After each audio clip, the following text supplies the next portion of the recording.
2023 was a great year for video games. We had super immersive and vast games like Baldur's Gate 3. We got long-awaited sequels like Legend of Zelda Tears of the Kingdom, and things that came completely out of left field but were amazing, like Mario Wonder. I'm your cool Uncle Marissa, and I did not play any of these games, but I am going to talk about the games that I did play in 2023 and what I thought of them. Now, this is going to be kind of podcast style. It's just me talking at you, so feel free to pause, grab something to eat or drink, and maybe something to play as well while listening. This is pretty obvious, but there will be spoilers in this video for all the games, probably. I will post a blog post on my Ko-fi though after this, which has like a one-line summary of everything I thought about each game that is spoiler free. So feel free to check that out if you don't want any spoilers, but you want to get the gist of my thoughts on the games. All right, so to start, I played 12 games in 2023, which feels like not a lot. That averages to a game a month. What was I doing? Making videos? Why? The first game that I started was actually on New Year's Eve. I started playing Nioh, The World Ends With You. So I wanted The World Ends With You for DS desperately as a kid. I mean, this dude, he looked so cool. He looked so emo and just like everything that I wanted to be. And it was Square Enix, and I already was in love with Kingdom Hearts and Final Fantasy. So I wanted it so bad, but I never got it until last year, and I played it, and you know, it's amazing. If you haven't played it recently, go play it. It's held up really well. The story is very engaging. It's full of twists and turns, and the character development doesn't feel shallow. The relationships are really interesting.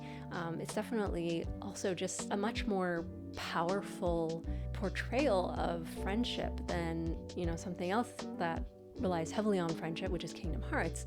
It's much less bright and playful and has a lot more intensity. Of course, there are some parts of it that haven't aged well, like just the phrasing of things. I mean, the word emo itself, the slang that's used, but you know, it's very much of its time. The music still slaps. I got the soundtrack for that. And moving on to Nioh, I got the soundtrack for that as well. I played it on the Switch, and you know, I kind of went in pretty tentative because you have this game that's based on a game of, you know, what happens in the afterlife. So how many more ways could you spin it? And it was definitely a bit of a shock going in too, because there's not any familiar characters to start. So it's kind of like, wait, what's going on? And how is this a follow-up, given that in the last game, you know, we had every person be revealed in terms of their position. So my first question going in was like, where is Joshua? But they did it. They they managed to make a story that really holds its own, because they subverted our expectations from the first game too. It wasn't just, hey, the game's still going and this is just the story of some new kids that are playing it. It was more than that. It was like, it's like a tale of like this corruption that kind of goes even beyond the corruption that we saw in the first game. And in the first game, what was so interesting is that ultimately there was just this desire to save Shibuya, which Joshua is the one who has to be convinced of, whereas in the second game, the goal is to destroy Shibuya. And just the way that everything finds its way to the top even more intensely than in the first game. It's very intriguing. And I also just, you know, they're going to bring in the old characters, so I was a little wary of that too. But the way that they, you know, the way they incorporated beat and rhyme and Neku, and oh my god, the ending where we get to see Neku and Shiki meet, like, that was, we deserved that from the beginning. From the first game, we deserved to see that, and it was just like, It's so good. The music was amazing again. The fighting was really fun. It was very smooth. It did suffer on the Switch towards the end, where the waves of enemies are significantly bigger, and it made me wish I played it on PS4 instead. So just a heads up, but it ran pretty well until sort of the end when just more was happening on screen. Also, just the amount of loss in this game, because in the first game we're threatened with loss a lot. You know, we kind of don't get that. We have Beat holding on to Rhyme and getting her back. We have Neku fighting for Shiki, and like everyone comes back. But the fact that that doesn't happen in Nioh, when someone is corrupted, they're gone, was, yeah, that's pretty rough.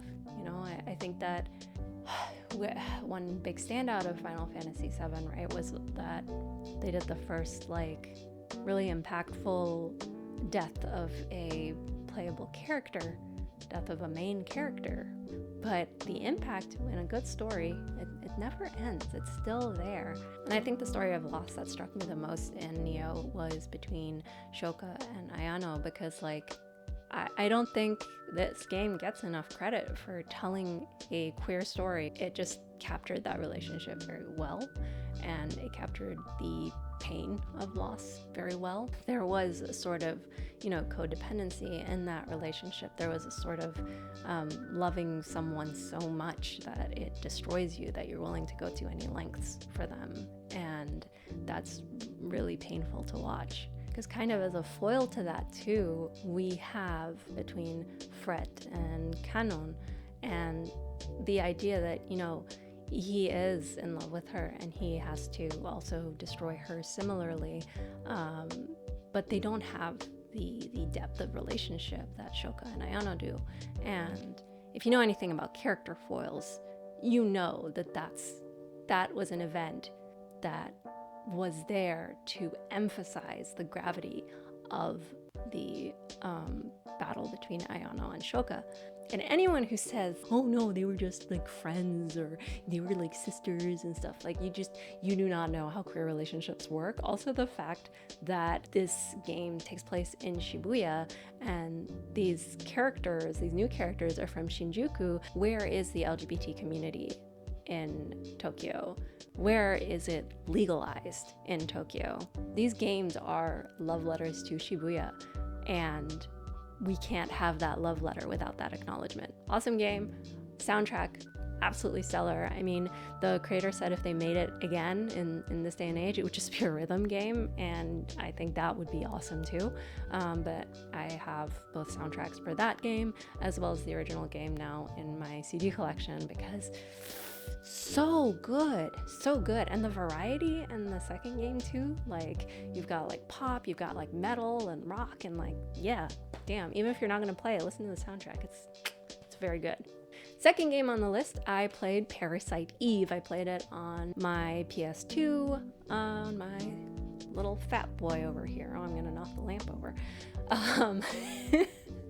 That's a funny one. It's like,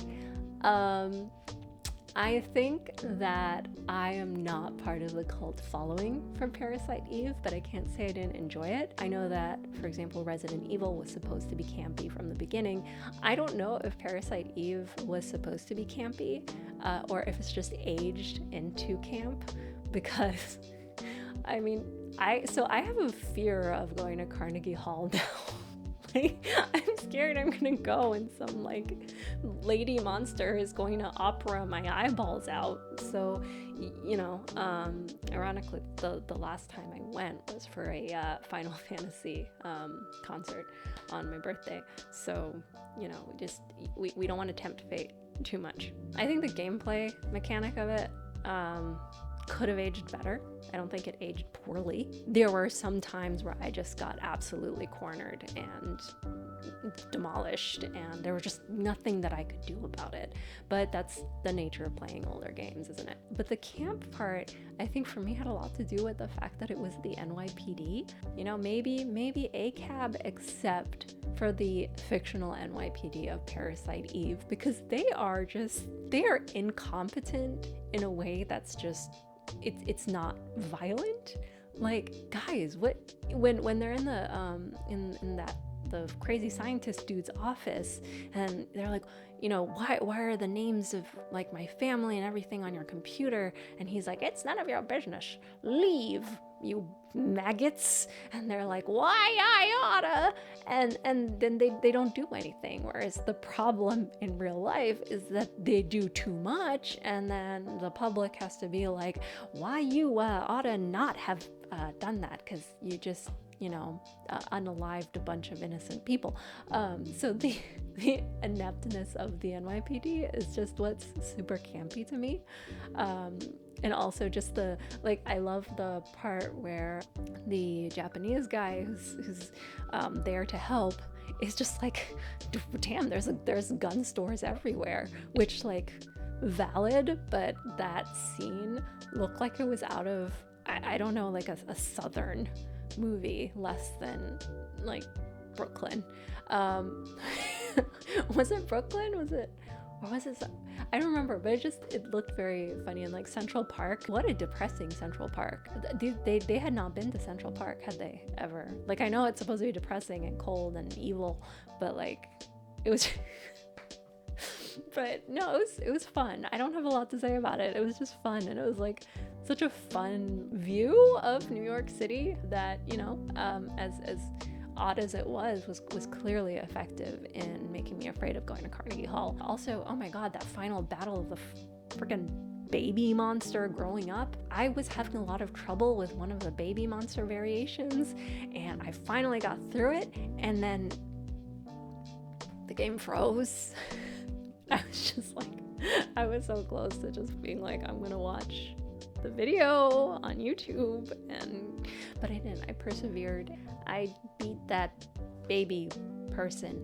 But I don't think I'd play Parasite Eve again, but I'm definitely interested in playing the sequels. You know, I know there's a call for modern reinterpretations or whatnot.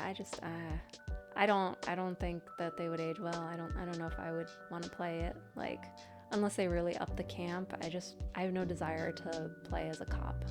It's a funny one. It's funny. Next, I played The Legend of Zelda Spirit Tracks on Nintendo DS. This was a nice one to play because my only Zelda game that I had ever played until Breath of the Wild was Phantom Hourglass. Because if you watch this channel, you knew I grew up with, like, not a lot of systems, but mainly handhelds. And so I had a DS, and I wanted to know what all the fuss was about. So I got Phantom Hourglass, and I loved it. I loved the art style. It was fun.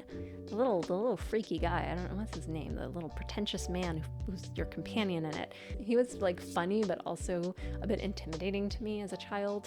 Like having this judgmental teacher parent figure there with you. The fact that you could ride a boat made it feel so vast to me. It just felt like so much for a DS game. And if you, like me, grew up mainly with handheld games, one thing that you might have felt was this desire to have these immense worlds that your friends had on home consoles. And I think that game gave me the most taste of it than any other handheld game that I had played, barring Pokemon games. I think when I played Pokemon Sapphire, which was my first ever Pokemon game as a kid, I was just blown away by how big everything was. And I think because that was my first Pokemon game, now whenever I play another Pokemon game, I'm just like, not enough water. But yes, Spirit Tracks, it was good. I like the art style a lot. Now, having played more Zelda games, though still not all of them, I would have to say Wind Waker is my favorite. There's just something to be said about the playful nature of the artwork and the just childlikeness of Link. It colors everything so differently. It gives it a sort of fatefulness and inevitability. inevitability that older Link isn't going to capture, because it feels like, you know, Link wants to do these things. He wants to save the princess and save Hyrule, but he also has to, because no one else is going to, and he's just a kid. And I'm not a kid anymore, but there's still times where I feel so helpless in the world, and I'm like, I'm just a kid. And I think that Wind Waker world era really captures that. And I think with Spirit Tracks, I really liked the train mechanism. It was a lot of fun. I liked building up my train too, customizing it. I got all the like, not all of them, I didn't get all of them, but I mostly got the like pastry adornments. It was so cute. I like how you have judgmental passengers. Just the humor in these is also so top-notch. It's a lot goofier than I think in other Zelda games that I've played. Also, the ineptness of literally this child has to do this because all the adults are so inept. It's just such a classic and relatable narrative beginning to a lot of stuff I grew up with. I really like the series of unfortunate events growing up, and like that's literally the basis of like the adults are either evil or absolutely inept. It's nice to feel like you can be a little guy swinging a sword around in the face of this ineptness, despite being so small and green. The puzzles were fun as well. It felt vast to me the same way that Phantom Hourglass did. I think they're really nice pocket-sized Wind Wakers. That's all I have to say on that one. By the way, I recorded all this in my Hobonichi weeks, which yeah, I didn't use it for anything else. I feel so bad. Oh yeah, the next game after that I played NieR Replicant on the PS4, and I don't know what to say, because it's like one of my top three games now. Oh my god, it is so good. And just, I was like, I cried so much during that game. So I mean, I guess that aside, the gameplay was so fun. It's just so smooth, so like the flow of it was just so pleasing. And the music, oh my god, the music. I have like the soundtrack now, but I also have like rearranged or whatever soundtrack that came with the special edition. Like I am obsessed with this game. When you start to hear the voices and the speech of the people that you are fighting, you thought they're the enemies, and they're not. And they're in so much pain as well. And just the amount of guilt. I mean, I was just telling you how in the little kid Link games, it's like you feel like you're fighting against the helplessness of being a child. But in this, you can't do anything. You have to keep mowing forward. And even though you are hearing what they're saying, the like first guardians that you fight, when you go back to that, and he's looking down on the shades as less than him, but then he realizes that they're friends and he can be happy with them. And that's when you freaking go in and just start attacking them. And he's just trying to protect his friends, which is what you're doing the entire time. And then, you know, finding out that you guys are not real. You are the ones who should not be existing. Yet at that point, when you learn that, what can you do?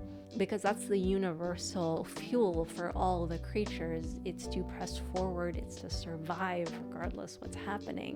And you see that also with the wolves. And that entire society actually of Facade is so fascinating. You know, there's all these odd rules, but in fact, they have quite significant reasons for existing. For example, you know, not buying your kid food and stuff for their party, having someone else have to do that so that there's not a surplus, so that food is not wasted, things like that. It's just so fascinating to me. The little prince, watching him become the king, and then watching the loss that he experiences, and his death at the end, because he just wants to be with his love again. And he's, well, I'm not like coherent. I just like, we all have to drive to survive and to protect the people we care about. And I think we really see that in this game. And it's just so conflicting as well.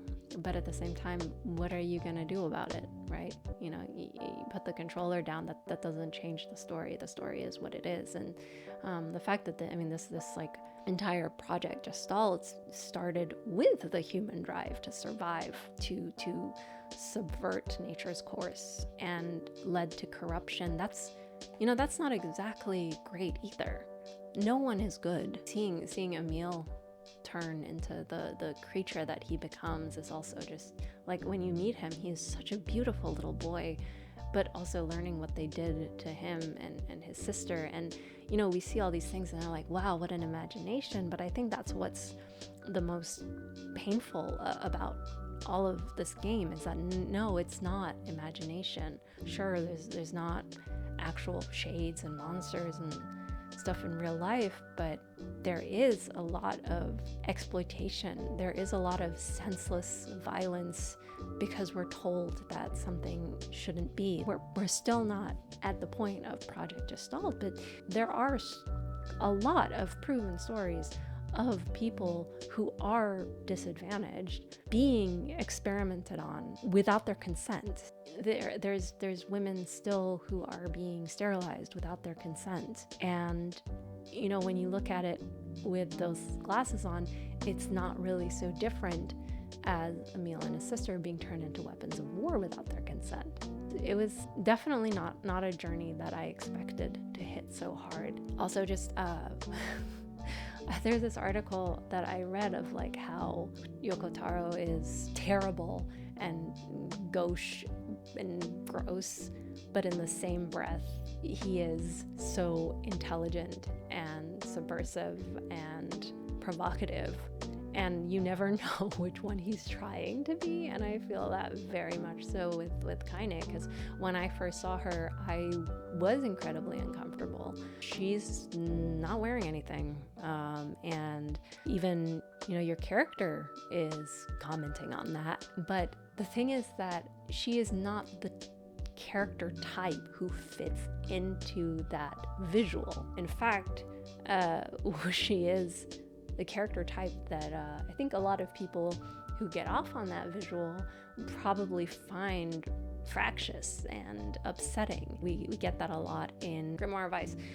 He's always ragging on her for like, put on more clothes and watch her mouth, and I feel like that is a large portion of the viewer in a way. There's gonna be people who are seeing her who are like, why is she dressed like that? That's, she's like a slut or whatever. And then there's people who are gonna watch that and be like, oh yeah, I love how she's dressed. That's how all women should dress, but I don't like her attitude. Like, yeah, man, just cut your thingy off, man. Stay away. It's not for you. It's for her. It's for her to assert who she is. Also, like, the fact that, what game do we have where there's like actually an intersex character?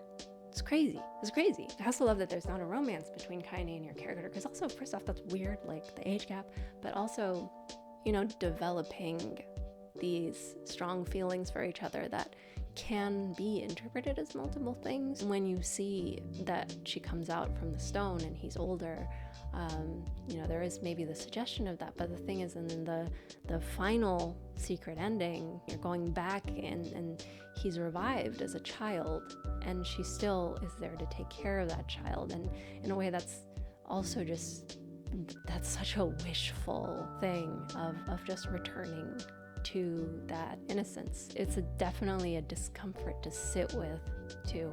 Why does this make me uncomfortable? But also on the other hand, right, maybe that's just like Yoko Taro's like, I love mean women in lingerie. Like, yeah, sure, that could be it too. Maybe we're overextending ourselves. But beautiful game. I love it.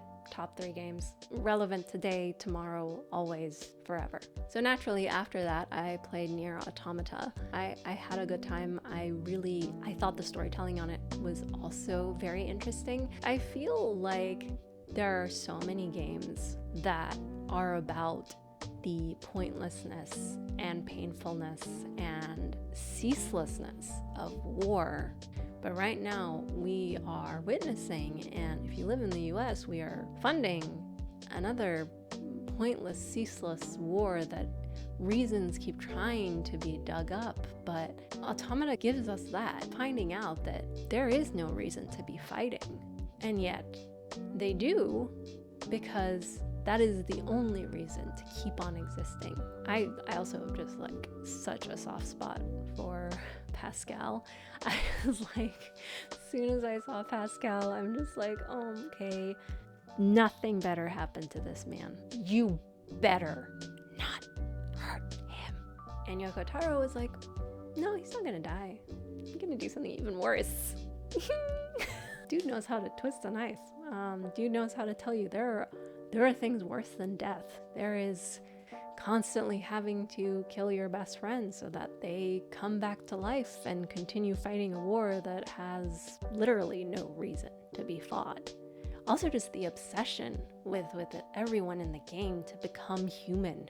There are robots pretending to be humans, Adam and Eve wanting to be human. I don't think we live in a world necessarily where we hear like cats saying, I want to be human, meow. But we see everything like that. We are the superior race. We are smarter than anyone else. Like, we see crows literally taking money and exchanging it for goods and services, and we think we're smarter than that? Like, okay, all right, okay. And also something with Automata that really hit me in NieR Replicant, the game of twos. Everyone's in pairs, the fact that the world can be falling apart, but you just need that other person. You need that person to hold on to. And it can be anything, and for the most part it was siblings. And the loss of that pair, seeing Emile hinge on to Kaine so intensely when she has lost her pair with her grandmother, and he's lost his pair, his sister. And Devila and Popola, oh my god, that was the whole plot twist aside of that. It's like, there is no life without the other, even when they don't have humanity, even though they are replicants. You need that someone to hold on to, that someone to live for, even when there's nothing else to live for. And I don't know, that resonates with me. There's this comfort and reassurance in existing as a pair. I mean, even with Kaine though, like the shade possessing her in a way is also a pair with her. And just how do these pairs interact? How do they feed off each other? How do they give each other meaning? But Automata, very good game. Okay, I talked too much. Okay, hello, I'm back. Like, I don't understand why it won't let me incoherently ramble without dying. That's my conclusion with NieR Automata, was I think that it explored a lot of the same themes as NieR Replicant, such as the importance placed on the existence of humanity and who thinks they are human, and the importance of protecting your loved ones, and the fruitlessness of war, how really no civilian is at fault, and there becomes a point where those that are waging war are faceless, nameless, so far removed it doesn't even affect them. Also the exploration of doubles. All of those things are themes in both games, and I just think that Replicant fleshed it out so much more. To me, Replicant was more of a work of classic fiction, whereas Automata was more like a philosophical work. It's like reading something by Victor Hugo versus reading something by Voltaire. Both can have the same moral, ultimately. The one by Hugo is going to pull you in more and attach you more to the characters, while the one by Voltaire is going to make you think before that attachment even, because you are seeing the themes really rise above the characters. Whereas with Piece of Work by Hugo, for example, with Replicant, it's more the reactions to the characters, and once that subsides, you can explore the themes more. Both fantastic, but Replicant has got to be one of my top 3, absolutely. I'll try to be a little shorter-winded with everything so that you don't oh my eyes. Next we played Death's Door. Super cute, super funny. It didn't really hold on to me very well. So my favorite roguelite is Moonlighter, and I went on a little journey that made me realize that I think why I like Moonlighter so much is because you get a break from the grind by doing a store sim. And I'm actually not a huge fan of cozy games. Yes, I played Animal Crossing New Horizons. Who didn't? People who never touched a video game in their life played Animal Crossing New Horizons. Somehow, merging that cozy sim game with a roguelike is the perfect combo for me. Because Moonlighter is a game that I kept playing even after I finished the story. It was just beautiful, beautiful. So I thought maybe I liked them, and maybe I do. Maybe the examples that I played were not sufficient. But Death's Door, it just, yeah. I liked the boss fights, yeah, once you get the pattern, it's cool. I liked the art, but yeah. It's a fun pick up and play if you like that sort of thing, but for me it got a little tedious, but the writing and the character design is what kept me playing.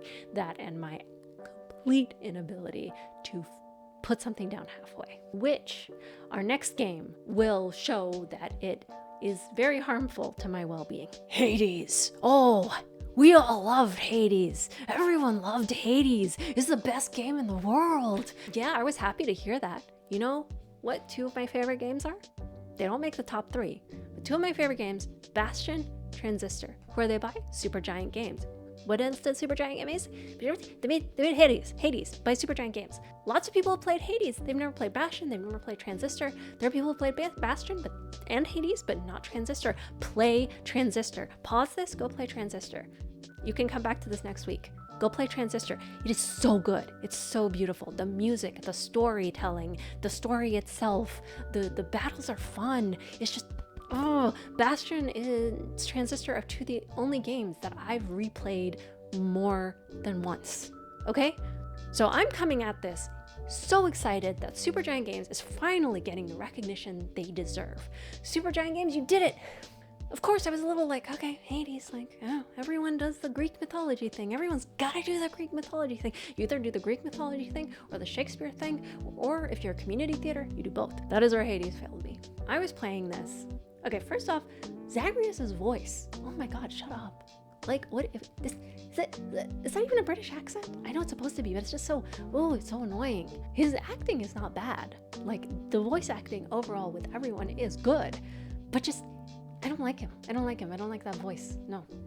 So all his quips and stuff just started to grate on me. Like, shut up. That aside, yeah, it's fun to play. And I know what folks love about this game is that you play it and then you get some of the story and then you play it again and you die and you get more of the story and just, I love stories. When I look at a game, I'm like, is the story good though? If the story is good, I'm hooked. And Bastion, the story is good. Transistor, the story is incredible. So why did they mess up on Hades? And I talked to one of my friends and, you know, she liked Hades. She didn't finish it, but she liked it and she liked the story. And slowly I realized that I was too educated for Hades. No, I do not have a PhD in how to play games well. If anything, I have a master's in how to play games very poorly, but I do have degrees in theater and performance and in English literature. And what does that get you? So much Greek myth. I know everything. I know all of it. And frankly, I'm disappointed in Supergiant Games. Like, I think the idea of pulling Zagreus out of the annals of Greek myth is a great idea because I never heard of Zagreus. I thought they made him up. But from there, everything is so by the book. Nothing's really original or original enough. Sure, there's spins on things, but as someone who's read the originals, read the plays, read redos of them, seen people think they're making the greatest play in the world by just rewriting it a little, it was not enough for me, and it was all very predictable. And what was the most frustrating to me was I've seen people and they're like, oh my god, like there's like, isn't like Zagreus and Meg, aren't they basically like siblings? Isn't that incest? And it's like, oh buddy, yeah, you've never come into contact with Greek myths aside from watching Disney's Hercules, have you? And so as someone who has, against my will, to be honest. Like, I was really into Greek myths when I was in elementary school, when we first started diving into them. But like, yeah, okay, like show me something new at this point. But they went very by the book, except for the parts that are actually really messed up. Which makes sense, because I guess if you're just like someone who casually plays games and you play Hades, to you, Zagreus romancing his like half-sister is the worst it can get. But seeing Demeter, but seeing her in the game, and just sort of her coldness and it being kind of unexplained, and kind of like Zeus and Poseidon and stuff being like, oh, she's just such a grumpy old hag. It was really messed up that it never came up. Like, maybe she's a grumpy old hag because she was taken forcibly by her brothers. You know what I mean? Not like taken somewhere. Maybe say that. And even the whole thing of like Hades and Persephone were just like romanticizing a story of someone being taken without their consent. Again, taken, I don't mean taken to the carnival. So that's kind of weird. Like, I feel like Supergiant Games is very capable with dealing with very mature and intense themes. So it's very strange to me that they made it so kosher. And then the end felt really weird and rushed to me, like for all the pain you go through to find your mom, just to get information from her that I, as the player, already knew, and just for everything to be like, well, we had a big nice dinner and everyone's happy again. Like, I'm just not suburban American enough to understand that. Maybe it was relatable for some of my suburban American nerd views. Tell me if you are an American from the suburbs and you watch this channel and you play the game. Was that relatable to you?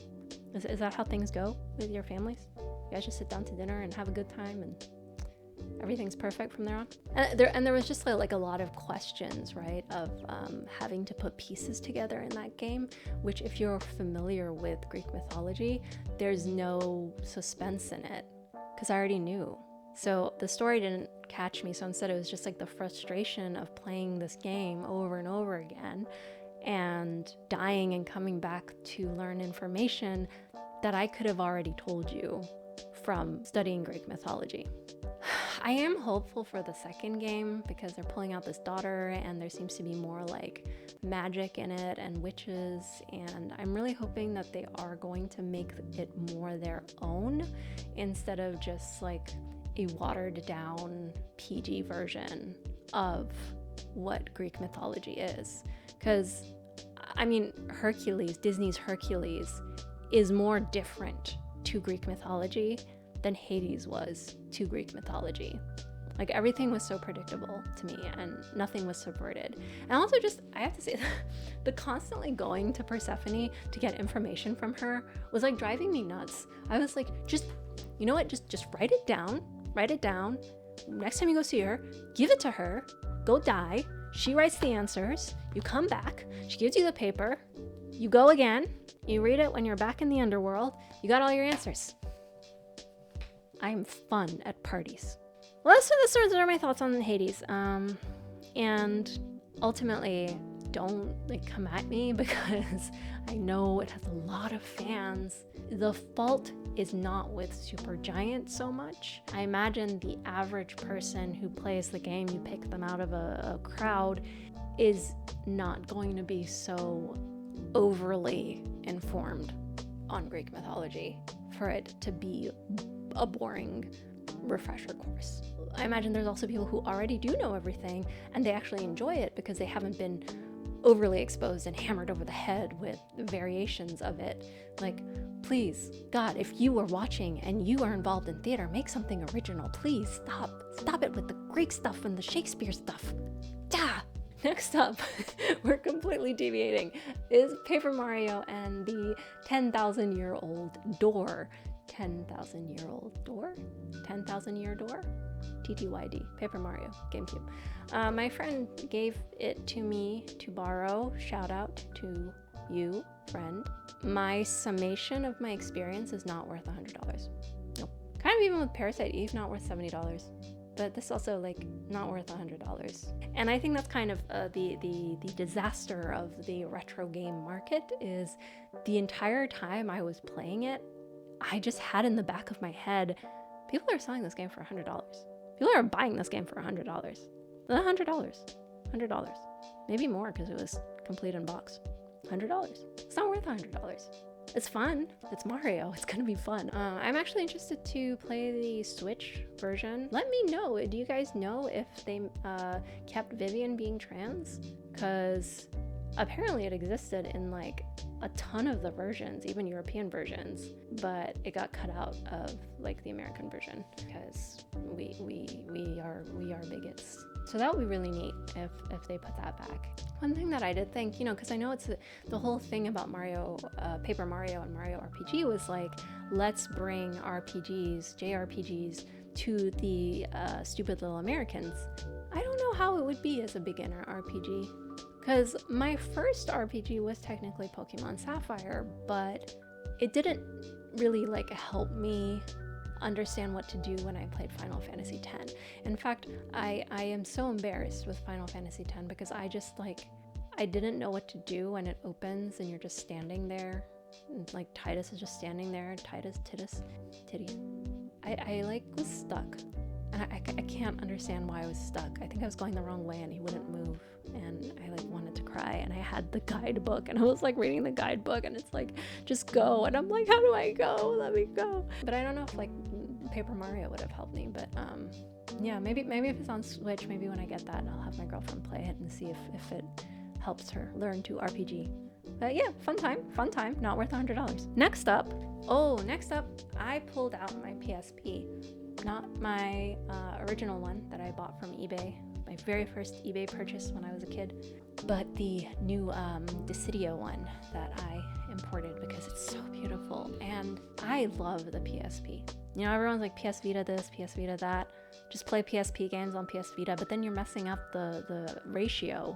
So why would you do that? Like OLED screen, like when I'm playing a game, I don't, you know, OLED is nice. I love my OLED Switch, but I would be bothered more by the aspect ratio being all messed up as opposed to the screen being LCD. And then with the Vita, I have a Vita and like I don't use it because of that. Like it just, the aspect ratio is weird. I was like, maybe I'll play some PS1 games on it, but then I just play them on the TV and then there's a whole like burn-in thing with PS Vita and like now I'm just going on a PS Vita rant. PSP is perfect. Get a PSP. They're great. They're so fun and the games that are on it are actually really good.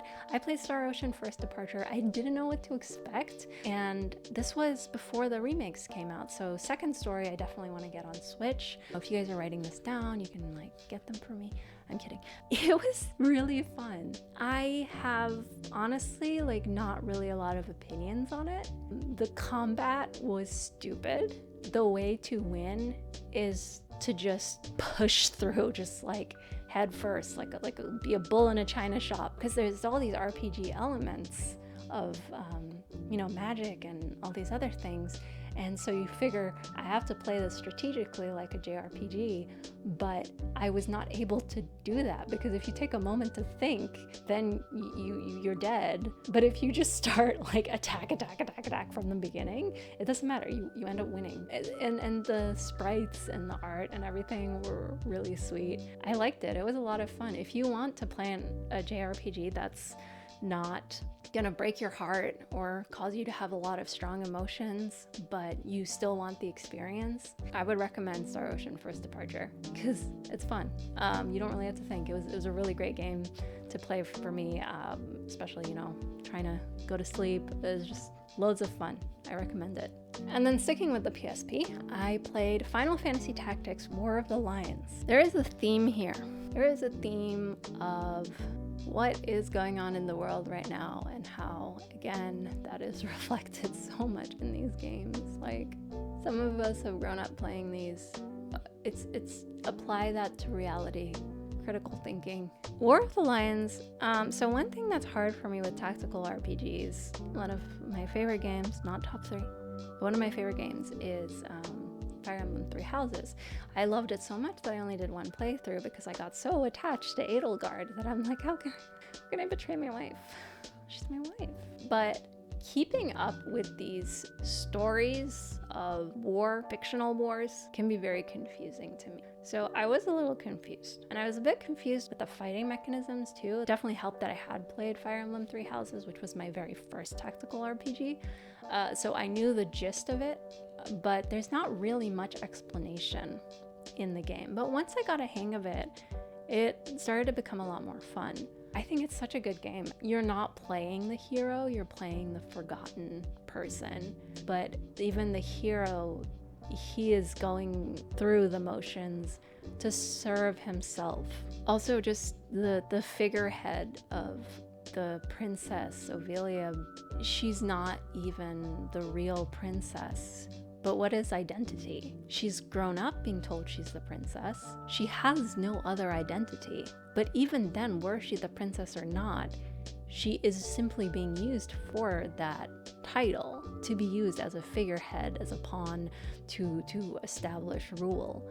I think that for like a war narrative game, quite good. I think it's a lot more like what I was saying of like NieR Automata versus Replicant. I think it's very much more the Automata side of thing, where you pull from the game the message and the themes are king. I wasn't so much attached to the characters, although I did become attached to my units. I didn't want any of them to die because they've been there for so long. I put so much time into them.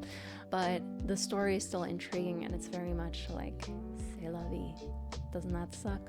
And just also the idea of like what is power. The revolutionaries taking a peasant child who was born or taken into a house of nobility as a noble, while the house of nobility is willing to sacrifice these children. That's lack of belonging. Just very, very fascinating themes in the game. And the added animations in the PSP version are so pretty. The pencil sketch style, so pretty. Also, that scene at the very end between Delita and Ophelia it's so cathartic. Ophelia didn't deserve to die, but Delita did. And then what is Ophelia gonna live for? Because Agrias isn't there anymore, and she was, they were tight, and she's just there as a pawn still. The people who shape history, it's at what expense, and then maybe your name will go down. But we see that a lot with saints. They've become sanctified and beacons in Christianity, but that's not what they wanted. Stellar game. After War of the Lions, I wanted more of Ivalice, so I jumped into the Nintendo Switch version of Final Fantasy XII, the Zodiac Age. Now, this was a very reassuring experience to me, because when I was a kid, I played Final Fantasy X. I loved it so much. Best game ever, top 3. And so then I managed to get my mom to get me Final Fantasy XII when that came down, and then dropped a little in price. And I never finished it because we moved from NTSC to PAL region, but I remember struggling with it so much. Final Fantasy X was hard for me, but as an adult it's not. But Final Fantasy XII boggled my mind. I was lost. I was dying every second. There was too much going on. And, clearly they saw that because they re-released the Zodiac Age in Japan, but not here until they re-released it. Playing it, I was like, yeah, okay, so this should have been a movie. I hear that RPGs and cinematic RPGs get a lot of hate as they are becoming to an extent more mainstream, because I remember hearing people complain about God of War, which I haven't played, saying that they just want to make movies now. And that's not something I usually say, because I'm a big fan of very immersive, story-heavy games with some fighting in between and a lot of reading. But Final Fantasy XII, Zodiac Age, you should have been a movie. That's the main thing I'm gonna say about the gameplay. The fact that, oh my god, the fact that the devs making this better version were like, yeah, you can just speed it up to like 1 billion times, because the gameplay is so tedious and so unrewarding that, yeah, you can just set it to do its own thing.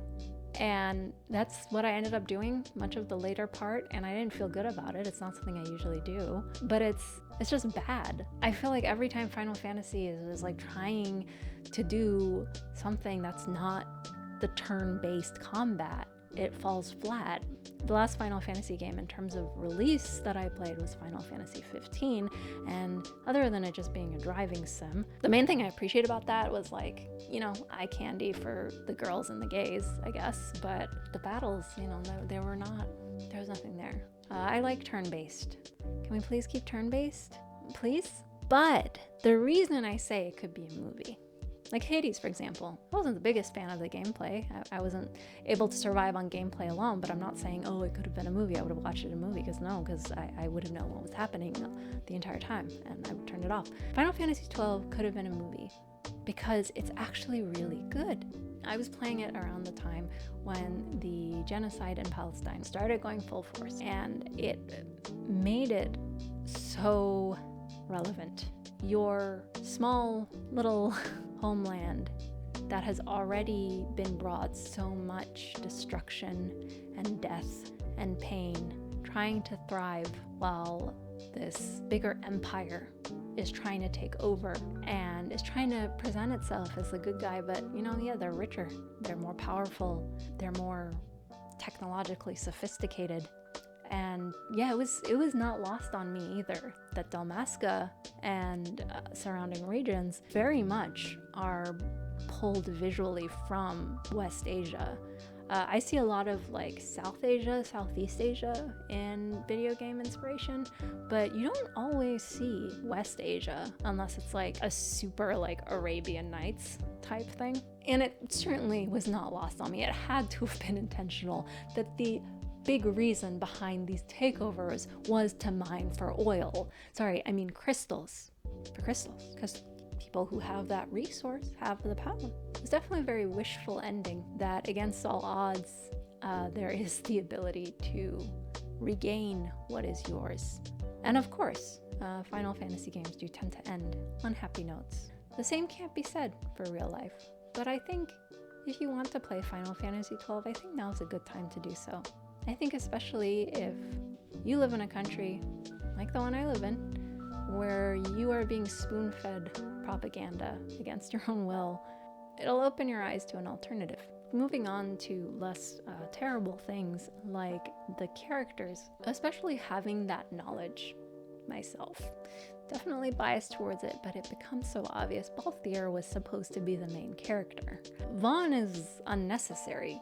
He just, you know, it's very clear that they try to capitalize on the success of Titus, of having this like blonde, kind of optimistic young guy, but more scantily clad this time. Another one for the girls and the gays. But you know, they made it work. I think. Because I think from the beginning, I found him sort of annoying. He's such an archetype.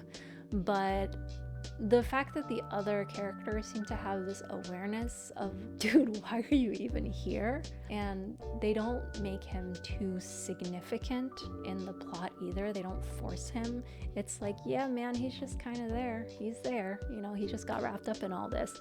It really works. And you know, Balthier's tongue-in-cheek stuff all the time about being a leading man, it lands a lot better. Princess Ashe was also a pleasant surprise as a character. There was a part where I was like, oh, are they trying to foil her off of Yuna because of, again, the success of Final Fantasy X? But no, I mean, she's such a strong character in her own right, and they also did a very good job of giving her that, no, I'm a princess, you have to respect me kind of thing, but also bringing in that groundedness and that resistance to the character. I also really appreciate that, you know, she is struggling throughout the game with whether she should take the power of the crystals or if she should destroy the crystal. I think that's just a very realistic take on it. It's a very mature take on it. There's a lot in, I think, a lot of JRPGs where it's like, through the power of goodness and the power of friendship, we're gonna do it. We're gonna do what's right and pure. But when the stakes are so high, it was really good. Really good movie. I'd watch it again. And then finally, my last game of 2023, asterisk, I still might start playing something else that won't get in here, was Ori and the Will of the Wisps. I love Ori and the Blind Forest. So good. I played it initially at a friend's house. He was like, yeah, you can play whatever's on my Xbox. And one, so I did. I picked that one. And if you've played Ori and the Blind Forest, 2 minutes in, you're bawling. It's very Pixar's Up of them. Get you wailing in the first few minutes before the movie's even started, and you're like, oh my god, how can this get any worse? Will of the Wisps flipped that on the head.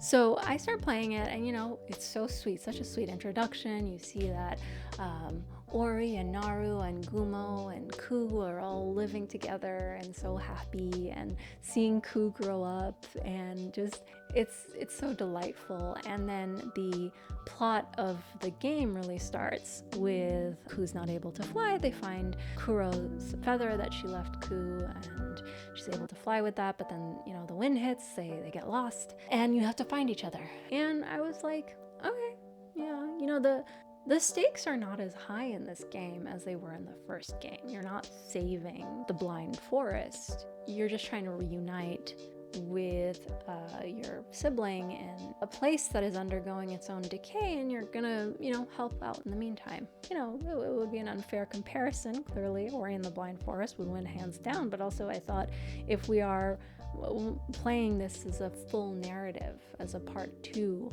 I mean, what are they gonna do? They're gonna blind the forest again? Like, literally, we just did that. There's something to be said about not constantly creating new stakes that are more absurd than the last one. I mean, you start to feel bad for the character too, because the whole thing of Ori is he's a little spirit guy, and he didn't ask for any of this. He wants to be with Naru and his family. You don't want to keep seeing him get beaten. They introduced more to the gameplay. I don't remember there being as many, if any, boss battles in the first one. Also, there were a lot more running away bits, which, I loved in the first game. I loved them so much. So fun. No, but I didn't, but also I did. It's one of those things where once you get through it, it's so fun. It's why I couldn't put Hollow Knight down when I was playing it. You're like, I'm suffering, but I need to find the formula to end this suffering, and that way, once the suffering ends, the lack of suffering will feel so good in comparison. So that's that. But boy, was I wrong. You find Ku, and then she gets squashed by Shriek, and you've got to try to bring her back. But then by the end, you find out that Ori, he becomes the spirit of the forest, and he's gone. I have a soft spot for the narrative of someone sacrificing themselves in a way that is not death. It is still a continuation, but they no longer exist for the people they love. They are no longer tangible, but they are still there. And then seeing the montage at the end of Naru and Gumo and Ku visiting Ori and having picnics by him as a tree, and just the way that their lives pass, but he continues as being life. Very, very lovely. I want to say something intelligent about it, but it's just beautiful. And there's something about both the Ori games that very much resonates with the destruction of the environment that we are living through, and the hope of whether it can be reversed, or if we're just gonna watch it fall apart. And I love animals, I love creatures, so to me that's something very hurtful that we are living through, and again feel very helpless about. But yeah, that's my last game of 2023. Like I said, I will post a blog post on Ko-fi with a 1-sentence summary of the feelings that I have for each game. I think I played some good games this year. I think, Hades drove me nuts. I was really disappointed to have wasted so much time on it, but I don't regret it, and I like playing the other games and discovering new things, and I'm pretty excited to see what I'll end up playing this coming year. I'd love to hear in the comments what you've played this year. What was your favorite game you played this year? I don't care if it came out this year or in 1980. Tell me what it was. Big thank you to all of you who are tuning in today for being around on my first not even year of YouTube, but I did start my channel in 2023, and I really thought that I would run out of things to talk about, and I was really nervous about that, but clearly I have not. I will see you guys next year. Have a wonderful Christmas if you celebrate. Happy holidays. Ho, ho, ho. hope you get everything you want. I've been your cool Uncle Marissa, and I will see you in the next one. Bye bye now.